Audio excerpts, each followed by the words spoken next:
Hi, and welcome to today's Biznology Digital Marketing webinar.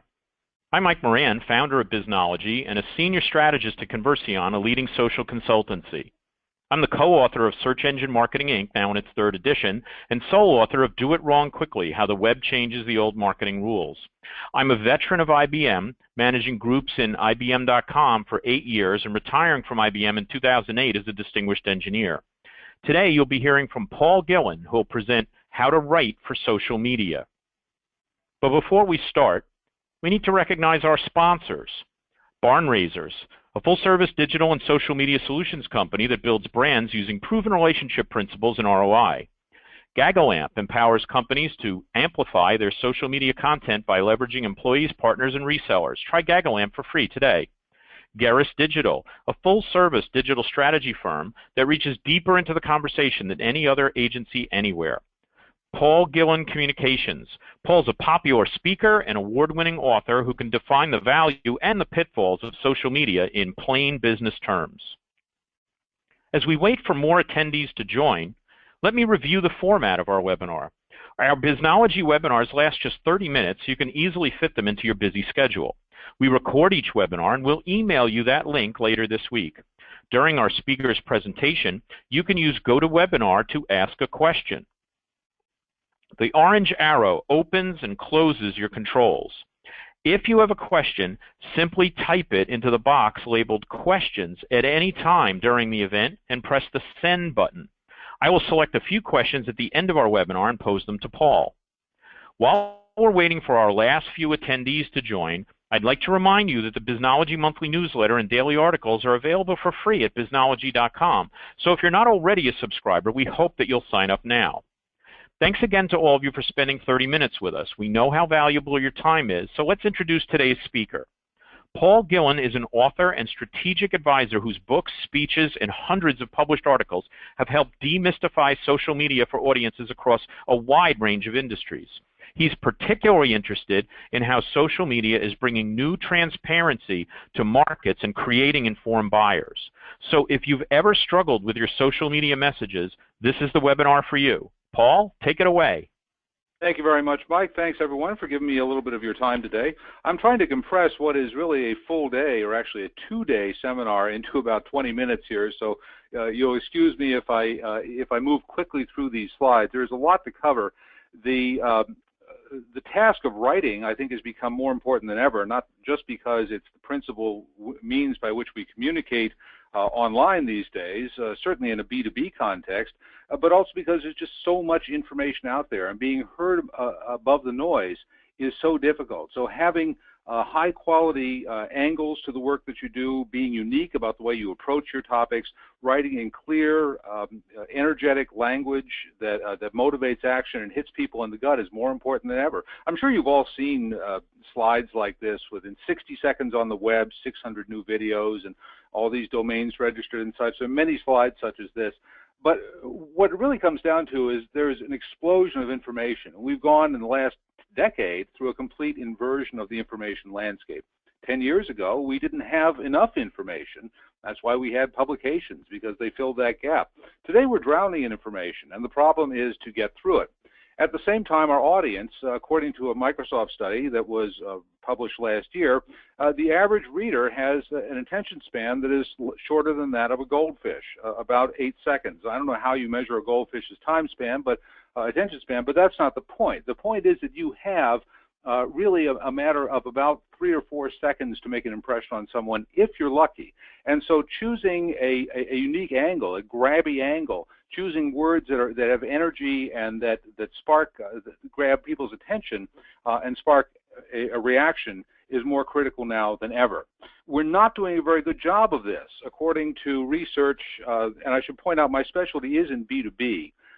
According to research published by Forrester last year, they interviewed hundreds of top B2B executives and asked how much do you agree with the following statements about the content that salespeople provide. And you can see that more than 60% scan it and throw it away, and a large majority agree that they get too much material.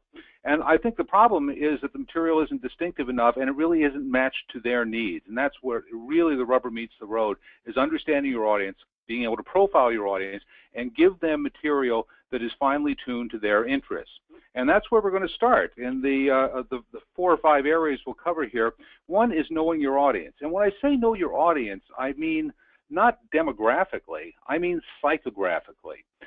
When you ask a lot of marketers to describe the audience they're trying to reach, they'll tell you buying power and title and company size, but people don't make decisions based on buying power.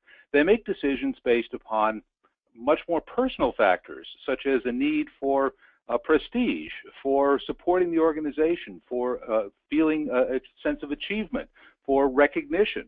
And in fact, studies have found that in B2B scenarios, these personal factors are actually more important than in B2C scenarios because people's careers are on the line. So with that in mind, think about your audience psychographically. Now, I'm not going to go through this grid in detail. It's in the download if you want to do that.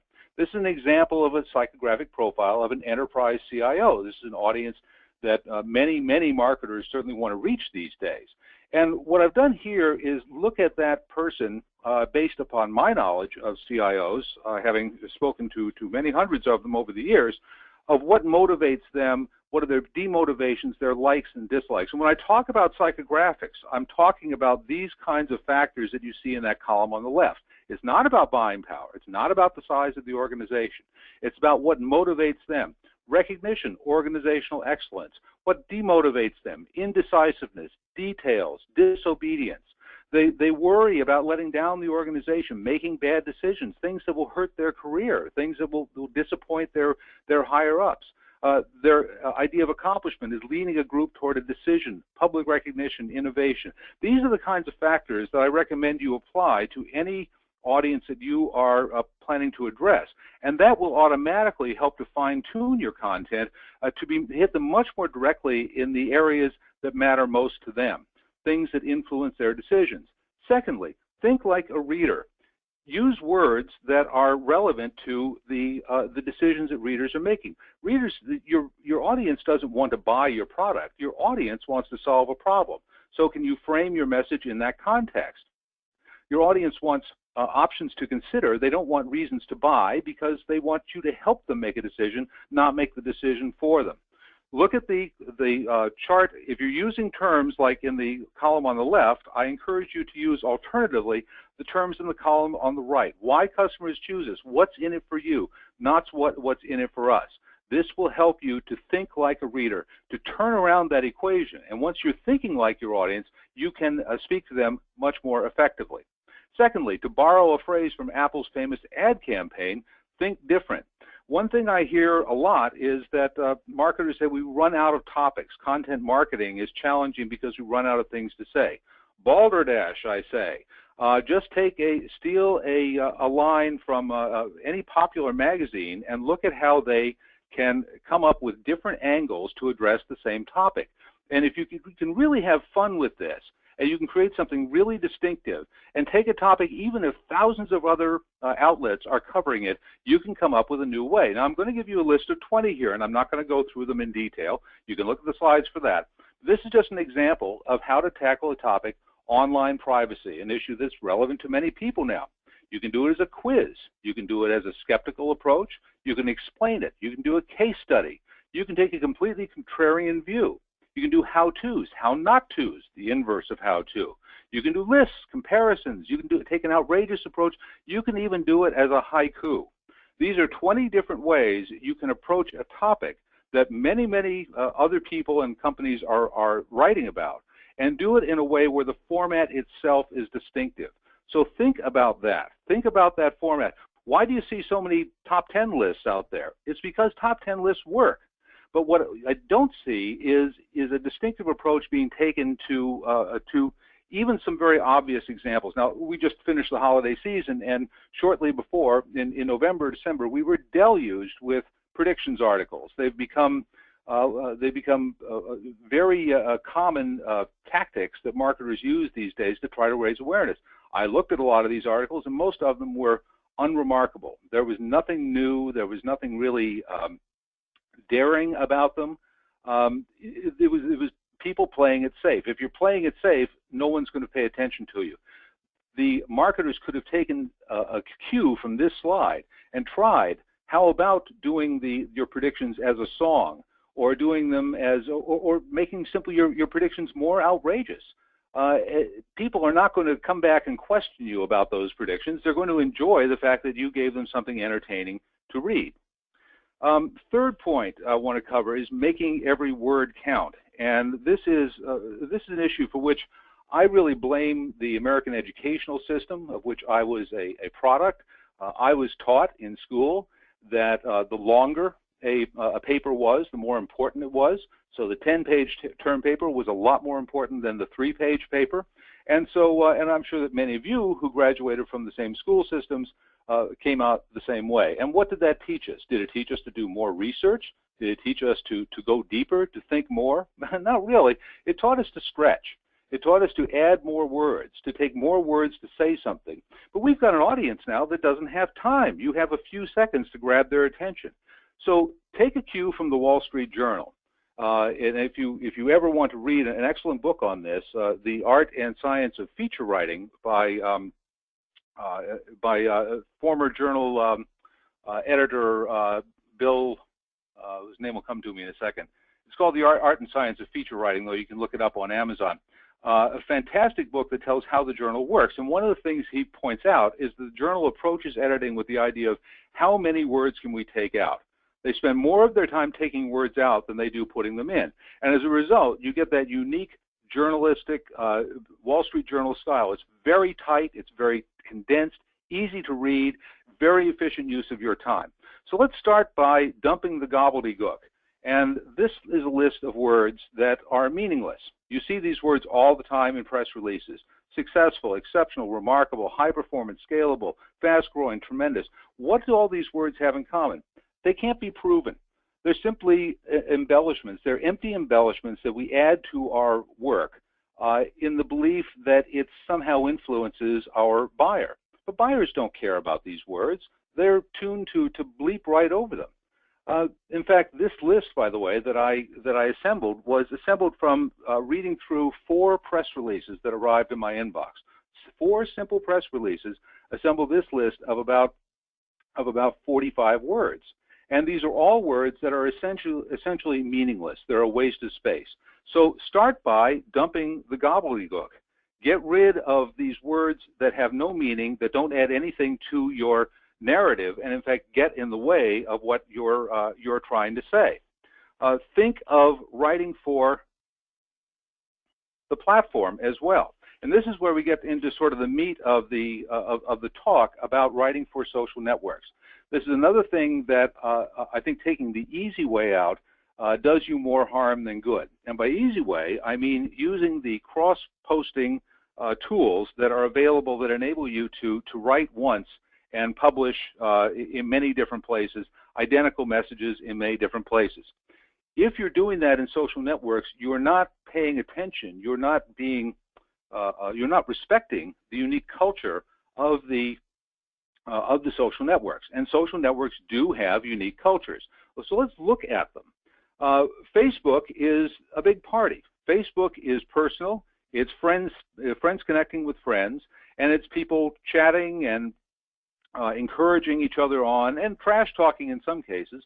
But the idea is that Facebook has a certain lightheartedness to it, or a certain spunk to it, that you don't get in other social networks. If you're using Facebook, you need to be consistent with the personality of the Facebook community, which is edgier than what you see in other social networks. Now, LinkedIn, of course, is about business professionals.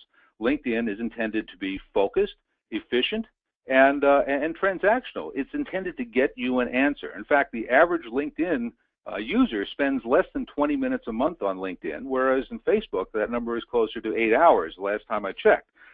Is that a bad thing? Not really. I think it indicates that LinkedIn is doing its job very well. It's getting people to the information that they need quickly, and that's what it's all about. It's about getting business done. Twitter has evolved, and it continues to evolve. from originally a conversational medium, I think Twitter has become much more of a broadcast and a news support medium. So it's a way to support messages that you are delivering through other channels, and it's a way to deliver information quickly to an audience that has chosen to follow you. Now, this demands that you approach the way you message on these different platforms differently. Just an example from a speech by Seth Godin, taking a clip from that speech where he said, meetings are people trying to figure out who will foolishly take responsibility for what happens next. If you're sending that message on Twitter, you want to be sure to include the Twitter user's handle as well as the hashtag that relates to the event at which the quote was heard. You also may have to shorten words in some ways to fit them within Twitter's 140-character limit, which I understand may be expanding 70-fold soon, but for right now is still 140 characters. Now on LinkedIn, we want to share this quote, but we want to invite response because LinkedIn is a more responsive platform.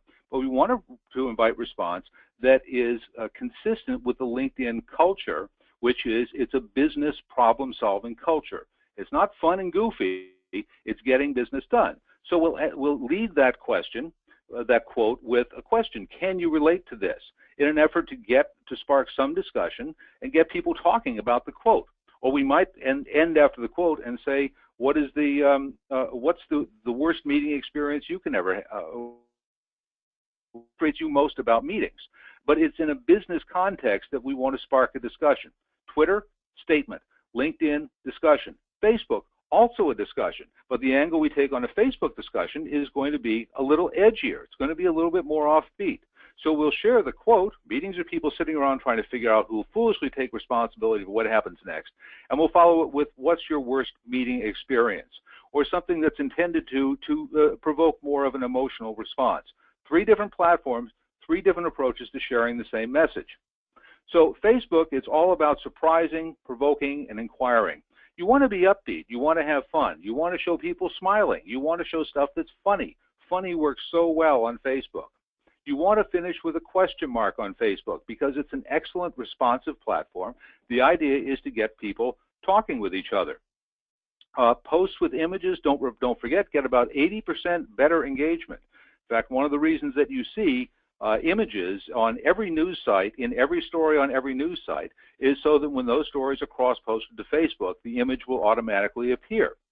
Incidentally, if you're in the public relations profession and you're not providing reporters with images to support your clients, you're doing a disservice to your clients because those reporters need those images. Make the images provocative or self-explanatory. A little bit outrageous works well. Beauty works well. And infographics work well. Have personality. Be informal. Have your posts signed by the people who are authoring them. Use contests, quizzes, brain teasers, but be relevant to your business. So when Intel asks quizzes involving a Rubik's Cube, it's because Intel is a geeky company, and they're trying to draw those kinds of people. Look at companies like, if you're in the B2B realm, what Intel does, Cisco, Constant Contact, FedEx, all examples of B2B companies that do an excellent job at using Facebook. Now, LinkedIn is efficient. It's about sharing news about your business, industry, strategy, managing the workplace. You want it to be practical. You want to propose questions that will spark a response, a professional response, keeping in mind that often when you post a question in a LinkedIn group, the people who respond to those questions can be business leads for you. So if you're asking a question that is relevant to the industry that you're in, and you're trying to reach people who share a concern or may have a common problem to solve, remember that those customers who respond may be prospects for you. So keep it, you don't want to be as edgy and goofy as you are on Facebook. You want to keep it more buttoned down. Always offer practical advice. Write clear declarative headlines and prose. One of the things that drives me crazy about LinkedIn is when you see Owly links and hashtags and Twitter handles in LinkedIn headlines. This is people using social sharing platforms recklessly without customizing the message to the platform. Simply adding something, posting something on LinkedIn is not going to get you anything. If you post, I would submit that if you post something on LinkedIn that looks like a repurposed tweet, you're actually shooting yourself in the foot. If, on the other hand, you take advantage of the additional space that LinkedIn offers and you write in complete sentences and you compose a question that is relevant to a business audience, you will get much more value out of LinkedIn than if you're simply tossing Twitter tweets over the wall. Offer to connect whenever possible on LinkedIn. It's a great way for LinkedIn to be a lead generation device. And curate discussions. I think this is very important. When you start a discussion, you own it. So come back and check on that discussion. And if people have responded to your discussion, move the conversation along. Don't just start a discussion, wipe your hands, and walk away. That will reflect badly on you. You own a discussion on LinkedIn, and it's your responsibility to move it along and bring it to a successful conclusion. Let's close up with talking about Twitter, because the culture of Twitter has so many nuances to it. These are a few best practices I recommend when using Twitter. One is to add value. Don't simply mindlessly retweet other messages. This had value at one point. I think the longer, the more mature Twitter becomes, and as other short messaging media such as Snapchat and Instagram have emerged, simply retweeting other people's messages has less and less value. Try to do something like add a little snippet, a little message at the front of the retweeted message to move the conversation along, to endorse it, to disagree with it, or somehow to add value to that message. Thanking people and recognizing people is very important on Twitter. You know, as raucous as Twitter can be, the fact is, it is a very polite culture, essentially, because a lot of what people do on Twitter is recognize the good works of other people by mentioning their Twitter handles, recommending their work, recommending a follow. It's all part of the culture of Twitter, which is mutual support. And how does that pay off to you? Well, when people recommend you, or when you recommend another person, that person has a chance to see your recommendation, to create a relationship, a touch point that can lead to perhaps business for you. Look at the Twitter feeds of even high-ranking executives in the technology field. You'll see a lot of what they do is recognize their business partners and their customers, because that's a sign of courtesy. It's an endorsement that creates a stronger relationship. Recognize, tease, but don't deceive. Do not take advantage of the Twitter short-form message to deceive people. Tell them exactly what they're going to get when they click on that link. Because if you deceive someone, if you link bait them and you lead them to a destination that is not what they're expecting, it's not going to reflect well on you. Finally, use labels when you can. If you're sending someone to a video or an infographic or a white paper download, be sure to tell them that so that they're not going to waste their time. Basically, what it comes down to is don't confuse people on Twitter. There's a great deal of information to navigate through. Tell them what they're going to get. Be courteous, recognize, support other people, and that will come back for you. Here's an example of some good tweets and some practices to consider. One is attribution. When you tweet something that you have received by way of another user, recognize that user. That's considered courteous, and it's a way to support them, and also may generate a follow in return. Label with labels such as tip or video. Use the author. Recognize both the author and the source of the content as a way of thanking them and potentially generating a follow and a relationship in return. This particularly works, by the way, with people whom you really want to speak to, people you really want to meet. Prominent folks, I'm not talking movie stars, I'm talking prominent folks in your industry. When you use their Twitter handle in tweets, there is a chance for them to see that you have recognized them and to create a relationship. Shout-outs, occasionally recognize the other people and commending their good work, and using hashtags in moderation, no more than 4 per tweet, I recommend. Hashtag use easily gets out of control and can obscure the message. Some things you shouldn't do: simply creating messages that have no context, watching article commenters arguing with each other. What's the context for this message? It has no value. Auto-posting was popular in the early days of Twitter. I recommend not using auto-posting anymore. I think it just contributes noise and spam. The fact that you've watched YouTube videos should not be a reason for YouTube to send that out to your Twitter following. Misfires. If you have control over more than one Twitter account, and this example here is a very famous one involving the agency that represented Chrysler several years ago, sending out a nasty tweet, a sarcastic tweet under the Chrysler account because the person who was sending the tweet had access to the Chrysler account and mistakenly did that. We have many ways now to share accounts, and you want to be sure the people who are sharing them know exactly what they're doing whenever they send a message. As a rule of thumb, just don't be negative. It doesn't help you. The hashtag spam in the fourth example here, and finally, use a spell checker, because the easiest way to look like a dope is to have bad spelling, bad grammar. If English isn't your first language, use a spell checker or a colleague who does speak English well, and just be sure that your sentences make sense. That's it for my prepared remarks. I'm going to hand it back to Mike at this point. Thanks, Paul. I'm sure our attendees have a much stronger idea of how to write for social media, but you didn't answer every question. I've got several good questions from our audience teed up for you, and I'd like to remind our audience that it's not too late to ask your own question by typing it into the questions box in your GoToWebinar controls. Before we get to the questions, I'd like to remind you that the Biznology team provides Jumpstart workshops for corporations who want to apply what they learn directly to their own business and have their team create a plan for executive approval right in the workshop.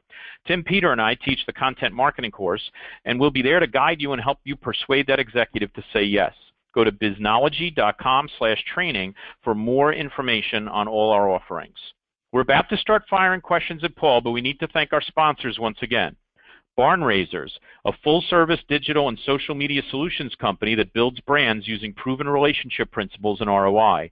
Gagalamp empowers companies to amplify their social media content by leveraging employees, partners, and resellers. Try Gagalamp for free today.